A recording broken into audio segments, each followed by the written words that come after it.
అనే అమ్మాయి. రైట్, ఇక తులసిరెడ్డి గారితో మాట్లాడదాం. తులసిరెడ్డి గారు,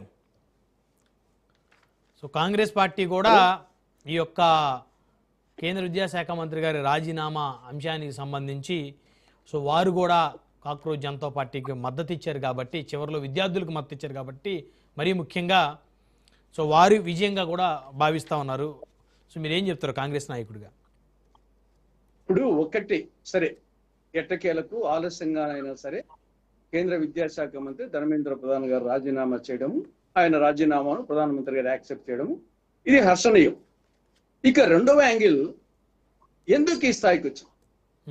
గతంలో అనేక సార్లు ఎగ్జామ్ ప్రశ్న పత్రాలు లీక్ అయిన సందర్భాలు అనేకం ఉన్నాయి. ఈ ప్రభుత్వమే కాదు, గత ప్రభుత్వాల్లో కూడా.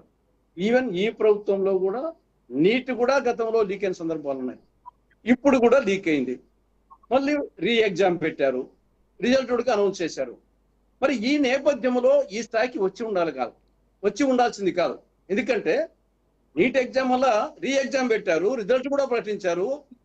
ఈ నేపథ్యంలో ఇంత దూరం ఎందుకు వచ్చిందంటే, సమాజంలో అన్రెస్ట్, అసహనం అనేది ప్రభుత్వం మీద, మోడీ గారి ప్రభుత్వం మీద 12 సంవత్సరాలు అయింది కాబట్టి వ్యతిరేక పవనాలు, అసహనము, అలజడి అవి ఉన్న కారణంలో ఇది ఒక ప్రెసిపిటేటింగ్ ఫ్యాక్టర్ గా పనిచేసింది.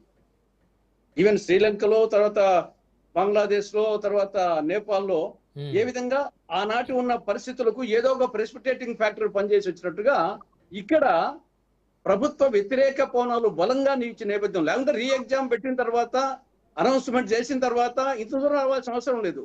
కానీ దానికి వచ్చి ఇది ఒక ప్రెసిపిటేటింగ్ ఫ్యాక్టర్ గా పనిచేసింది. దానికి అనేక కారణాలు. 1975లో ఎమర్జెన్సీ విధించేదానికి ముందు దేశంలో పరిస్థితులు ఏ విధంగా ఉన్నాయో ఆనాటి పరిస్థితులు ప్రస్తుతం ఉన్నాయి. ఇందిరాగాంధీ గారు 1971లో బ్రహ్మాండంగా వచ్చేసి పొలిటికల్ గా 543 సీట్స్ గాను 352 సీట్స్ లో గెలిచింది. 1970 ఎన్నికల్లో 543కి 352.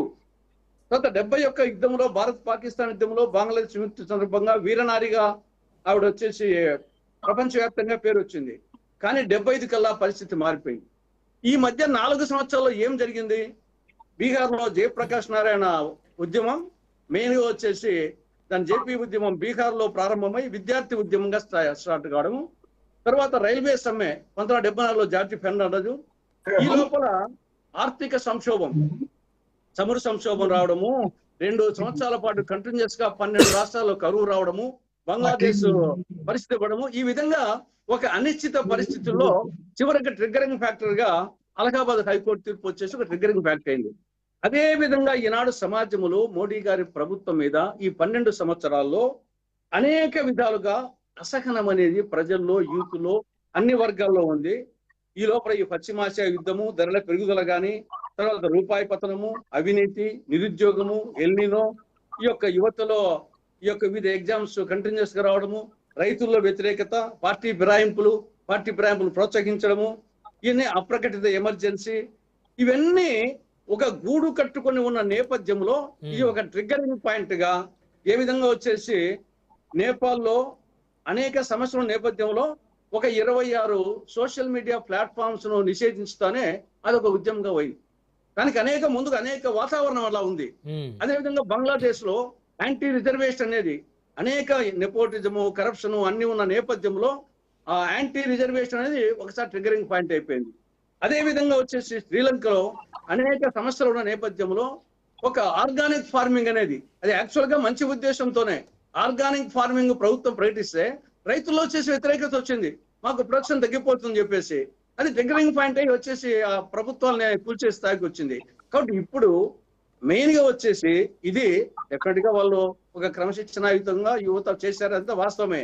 కానీ దీనికి మూల కారణం వచ్చేసి సమాజంలో అన్రెస్ట్, అది యువతలో ఉంది, రైతులు. ఇప్పుడు కేంద్ర ప్రభుత్వం మీద కూడా అన్రెస్ట్ ఉందంటారా? కేంద్ర ప్రభుత్వం మీదనే ఇంకా దేశాన్ని పరిపాలిస్తున్న 12 సంవత్సరాలు ఉంటే రాష్ట్ర సమస్య అయితే రాష్ట్ర సమస్య, రాష్ట్రాలు వేరు.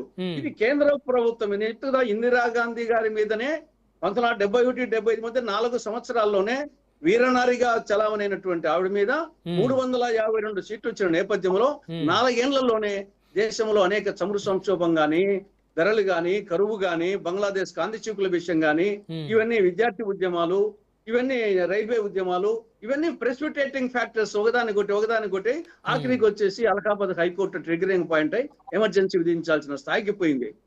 4 ఏళ్లలోనే 352 సీట్లు వచ్చి, ఇక్కడ ఆ కోణంలో చూస్తే బీజేపీ మోడీ ప్రభుత్వం అంత పటిష్టమైన పరిస్థితులు 240 ఉండేది, అప్పుడు 352.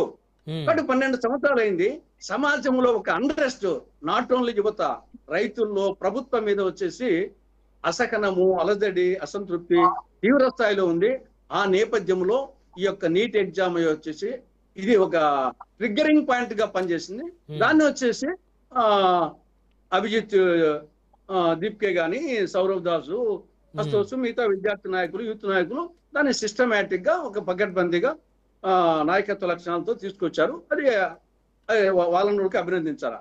కానీ దానికంటే ముఖ్యము సమాజంలో అలజడి ఉంది, అసహనం ఉంది, ఆ నేపథ్యంలో జరిగింది అనేది అర్థం చేసుకోవాలని నా అభిప్రాయం. రైట్. మనతోటి బీజేపీ సీనియర్ నేత తాడువే రామకృష్ణ గారు వారితో మాట్లాడదాం. రామకృష్ణ గారు, గుడ్ ఈవినింగ్ అండి.